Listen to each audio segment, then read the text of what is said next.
Now we are going to do the polishing for the APC connector. First, install the APC connector in the fixture and check the end, the other side. Now this is the diamond polishing plates. Put on the polishing film.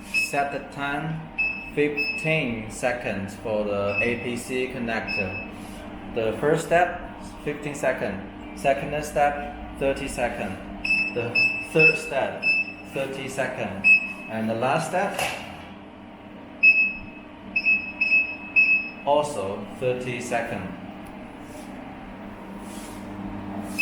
Now we start the polishing machine and then fix the fixture on the polishing film, waiting the polishing to be finished. This step is for making the angle of the APC connector.